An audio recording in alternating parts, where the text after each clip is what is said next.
ஒரு கேஸை வந்து ஒரு ஸ்டேட்லேருந்து இன்னொரு ஸ்டேட்டுக்கு 2 பாத் வழியாக எடுத்துகிட்டு போகிறாங்க.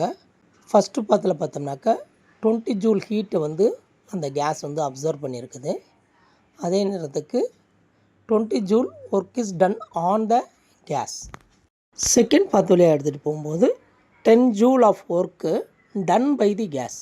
அப்படி இருக்கும்போது என்ன கேட்டிருக்காங்கன்னா, the heat absorbed or rejected by the gases எவ்வளவு அப்படின்னு கேட்டிருக்கிறாங்க. ஃபஸ்ட்டு கேஸில் பார்த்தோம் அப்படின்னு சொன்னாக்கா ஹீட்டு அப்சர்வ்டு வந்து 20 ஜூலு. அதேமாரி work done on the gas வந்து அகைன் ஒரு 20 ஜூலு. அப்போ ஆன் த கேஸ்னால் நமக்கு வந்து லாஸு, ஓகேங்களா?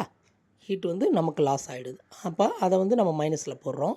அப்போ ஃபஸ்ட் லா ஆஃப் தெர்மோடைனமிக்ஸ் அடிப்படையில் பார்க்கும்போது dq equal to du plus work இல்லைங்களா?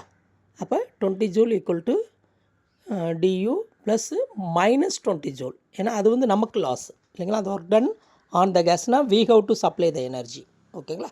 அப்போ டோட்டல் இன்டர்னல் எனர்ஜி வந்து 40 ஜூல் இன்க்ரீஸ் ஆகிருக்கு, ஓகேங்களா? அப்போ ஃபைனல் ஸ்டேட்டில் வந்து டோட்டல் இன்டர்னல் எனர்ஜி வந்து 40 ஜூல். அதை வச்சுக்கிட்டு நம்ம இப்போ செகண்ட் கேஸ் நம்ம சால்வ் பண்ணும்போது dq ஈக்குவல் டு 40 ஜூல். இப்போ வந்து 10 ஜூல் பை த கேஸ். அப்போனா நமக்கு வந்து எனர்ஜி கெயின். அப்போ இந்த 10 ஜூல் ஆட் பண்ணும்போது மொத்தம் வந்து 50 ஜூல் ஆகிடுது. 50 ஜூல் வந்து பாசிட்டிவில் வந்திருக்கிறதுனால நமக்கு வந்து அந்த கேஸ் வந்து அப்சர்வ் பண்ணியிருக்குது. 50 ஜூல் ஆஃப் எனர்ஜியை கேஸ் வந்து அப்சர்வ் பண்ணியிருக்கு. Option 3 is correct answer.